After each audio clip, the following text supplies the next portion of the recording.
ಆಜಿ ಮಸಾಲ. ಎಂತ ಅಡಿಗೆಯ ರುಚಿಯಾಗೋ ರಹಸ್ಯವು 20 ರೂಪಾಯಿ. ಜೆನ್ಜಿ ಪ್ರತಿಭಟನೆಗೆ ಕೊನೆಗೂ ಮಣಿದಂತ ಸರ್ಕಾರ ಪ್ರತಿಭಟನಾ ನಿರತರಿಗೆ ಅಭಯ ನೀಡಿದ ಸಚಿವ ಪ್ರಿಯಾಂಕ್ ಖರ್ಗೆ. ಜೆನ್ಜಿ ಯಾವ ಮಟ್ಟಕ್ಕೆ ಪ್ರತಿಭಟನೆ ಹೋರಾಟ ಮಾಡ್ತು ನೀವು ಗಮನಿಸಿದ್ದೀರಿ. ಇದರಿಂದ ಈಗ ಒಂದ್ ಕಡೆ ಕೇಂದ್ರ ಸರ್ಕಾರವೂ ಮಣಿತು, ಮತ್ತೊಂದ್ ಕಡೆ ಈಗ ರಾಜ್ಯ ಸರ್ಕಾರವೂ ಕೂಡ ಮಣಿದಿದೆ.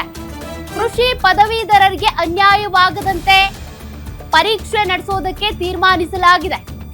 ಆಗಸ್ಟ್ 8, 9ರಂದು ನಿಗದಿಯಾಗಿದ್ದ ಕೃಷಿ ಅಧಿಕಾರಿ ಹುದ್ದೆಗಳಿಗೆ ಪರೀಕ್ಷೆ. ಈ ಕೃಷಿ ಅಧಿಕಾರಿ ನೇಮಕಾತಿ ಪರೀಕ್ಷೆ ಪೋಸ್ಟ್ಪೋನ್ ಆಗಿರೋದು. 945 ಕೃಷಿ ಅಧಿಕಾರಿ ನೇಮಕಾತಿಗಾಗಿ ಪರೀಕ್ಷೆ ನಡಿಬೇಕಾಗಿತ್ತು. ಕರ್ನಾಟಕ ಪರೀಕ್ಷಾ ಪ್ರಾಧಿಕಾರದ ವತಿಯಿಂದ ಪರೀಕ್ಷೆಗೆ ಸಿದ್ಧತೆಯೂ ನಡೆದಿತ್ತು. ಆದ್ರೀಗ ಪೋಸ್ಟ್ಪೋನ್ ಆಗಿದೆ. ಬಿಇ ಬಿಟೆಕ್ ಆದವರಿಗೂ ಪರೀಕ್ಷೆ ಬರೆಯೋದಕ್ಕೆ ಅವಕಾಶ ನೀಡಲಾಗಿತ್ತು.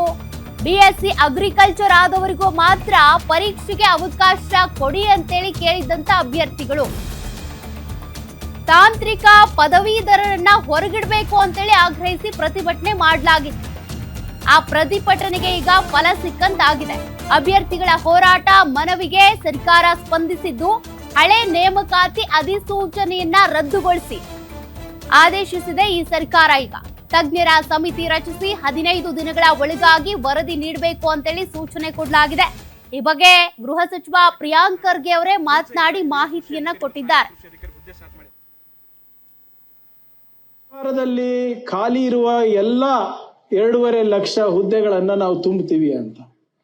ಯಾರು ನಮ್ಮ ಯುವಕರು ಫ್ರೀಡಂ ಪಾರ್ಕಿಗೆ ಬರಬಾರ್ದು, ಯಾರು ನಮ್ಮ ಯುವಕರು DC ಕಚೇರಿ ಮುಂದೆ ಪ್ರತಿಭಟನೆ ಮಾಡಬಾರ್ದು. ಅವರ ಜಾಗ ಫ್ರೀಡಂ ಪಾರ್ಕ್ನಲ್ಲ, ಅವರ ಜಾಗ ಕ್ಲಾಸ್ ರೂಮ್ಸ್ ನಲ್ಲಿ ಇರಬೇಕು, ಕಾಂಪಿಟೇಟಿವ್ ಎಕ್ಸಾಮ್ಸ್ ಇದರಲ್ಲಿ ಇರಬೇಕು, ಮತ್ತೆ ಲೈಬ್ರರಿಗಳಿರಬೇಕು ಅಂತ ಒಂದು ಪ್ರಾಮಾಣಿಕ ಪ್ರಯತ್ನ ನಮ್ಮ ಸರ್ಕಾರದಲ್ಲಿ ಬಂದ ಮೇಲೆ ಆಗ್ತಾ ಇದೆ. ದುರ್ದೈವ ಒಂದೆರಡು ಸುಪ್ರೀಂ ಕೋರ್ಟ್ ಆದೇಶದಿಂದ ಇರಬಹುದು ಅಥವಾ ಮೀಸಲಾತಿಯಿಂದ ಇರಬಹುದು ಸ್ವಲ್ಪ ಹಿನ್ನಡೆ ಆಗಿತ್ತು.